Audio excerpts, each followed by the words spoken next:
Hello students, myself Vijay Srivastav and आज हम taxonomy पढ़ने जा रहे हैं जो कि बायोलॉजी का है टॉपिक है। और वो क्लास 9th में भी ये टॉपिक है और क्लास 11th में भी है। ठीक है, तो class 9th and class 11th दोनों ही स्टूडेंट्स के लिए ये जो वीडियो है बहुत ही इम्पोर्टेंट होने वाला है, हेल्पफुल होने वाला है। एंड टैक्सोनॉमी और बायोलॉजिकल क्लासिफिकेशन, ठीक है, तो ये आज हम पढ़ने वाले हैं। Let's start. तो सबसे पहले हम इंट्रोडक्शन देखते हैं। टैक्सोनॉमी एक्चुअली होता क्या है, बायोलॉजिकल क्लासिफिकेशन होता क्या है। तो taxonomy is the branch of science जिसमें हम ऑर्गेनिजम्स, प्लांट्स, एनिमल्स को कैटेगरीज में रखते हैं या क्लासिफाई करते हैं। ठीक है, तो टैक्सोनॉमी को बायोलॉजिकल क्लासिफिकेशन भी कहा जाता है। और यह एक साइंटिफिक प्रोसीजर है जिसमें हम all living organisms including plants को क्लासिफाई करते हैं, उनका नेमिंग करते हैं। तो सबसे पहले देखते हैं यहाँ पे, biological classification is the scientific procedure of arranging organisms into groups and subgroups on the basis of their similarities, dissimilarities and placing the group in a hierarchy of categories। ठीक है, तो जैसे कि मैंने बताया कि टैक्सोनॉमी और बायोलॉजिकल क्लासिफिकेशन, सबसे पहले तो टैक्सोनॉमी और बायोलॉजिकल क्लासिफिकेशन एक ही चीज होती है, इसमें आप लोग कंफ्यूज मत होना। ठीक है, तो ये एक साइंटिफिक प्रोसीजर है जिसमें हम ऑर्गेनिजम्स को ग्रुप्स और सब ग्रुप्स में अरेंज करते हैं, किसके बेसिस पे, on the basis of their similarities and dissimilarities. ठीक है, हम देखते हैं कि कौन सा ऑर्गेनिज्म का कौन सी सिमिलैरिटी दूसरे ऑर्गेनिज्म से सिमिलैरिटीज है या दूसरे से डिससिमिलैरिटीज है। इस बेसिस पे हम उनको क्या करते हैं, हम उनको एक ग्रुप में, अलग अलग ग्रुप में अलग अलग स्पीसीज के ऑर्गेनिज्म को रखते हैं। ठीक है, और इन अ हायरार्की ऑफ कैटेगरीज। यहाँ पे हायरार्की का मीनिंग क्या है, हायरार्की का मतलब होता है क्रम। ठीक है, इसको हम आगे और भी डिटेल में पढ़ेंगे। ये इंट्रोडक्शन है, इस वीडियो में मैंने इंट्रोडक्शन ऑफ टैक्सोनॉमी और बायोलॉजिकल क्लासिफिकेशन पे बनाया है। ठीक है, ये हम लोग देखेंगे।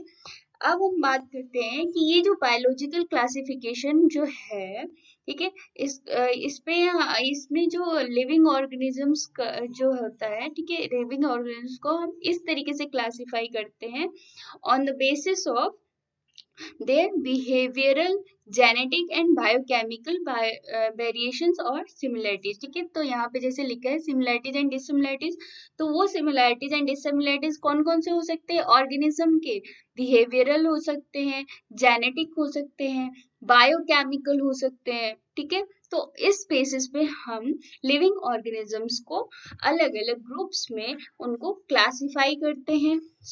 So, characterization, identification and classification are process of taxonomy। इस तरीके से जो characterization, ठीक है, किसी चीज को कैरेक्टराइज करना, आइडेंटिफिकेशन किसी को चीज को पहचानना, और क्लासिफाई करना कि वो किस ग्रुप से, किस स्पीसीज से बिलोंग करते हैं, ये सारी प्रोसेसेस टैक्सोनॉमी और बायोलॉजिकल क्लासिफिकेशन में आती है।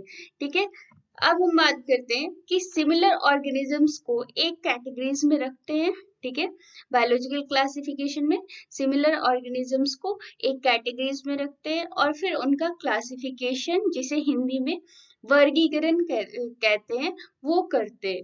वो कैटेगरीज कौन कौन सी आती हैं, जैसे कि यहाँ पे वर्ड यूज हुआ है ना, हायरार्की ऑफ कैटेगरीज। तो हम किसी भी ऑर्गेनिज्म को कैटेगरीज में क्लासिफाई करते हैं, तो कैसे करते हैं, तो इसमें आता है kingdom, phylum, class, order, family, genus and species. जो चीजें, ये सारी चीजें हम वन बाय वन आगे डिटेल में पढ़ते जाएंगे।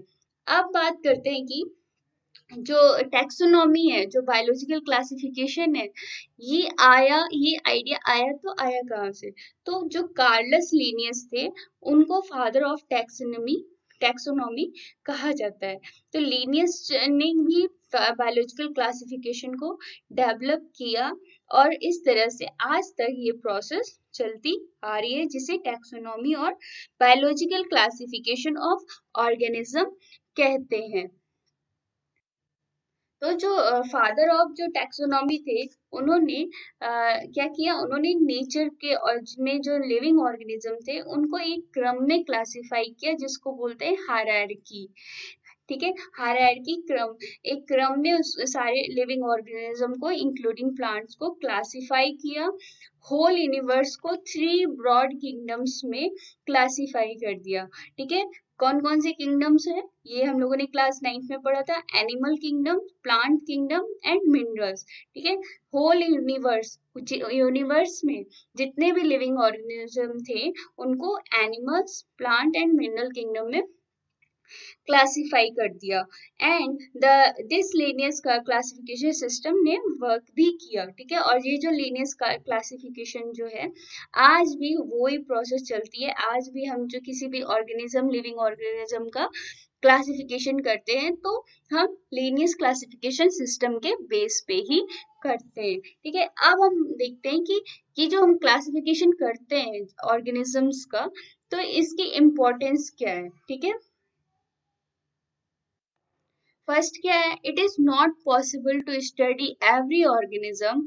स्टडी ऑफ वन और two organism of a group gives sufficient information about the essential features of the group. ठीक है, तो हम एक किसी ऑर्गेनिज्म का बैठ के स्टडी नहीं कर सकते, ये पॉसिबल नहीं है, क्योंकि हम यूनिवर्स में बहुत सारे अनगिनत ऑर्गेनिज्म है जो बहुत सारे हमको पता भी नहीं है।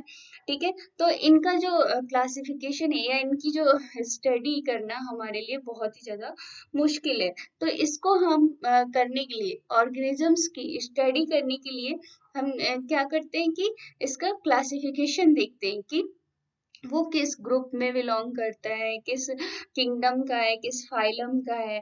तो इस तरीके से बायोलॉजिकल क्लासिफिकेशन ने इस चीज को इजी कर दिया।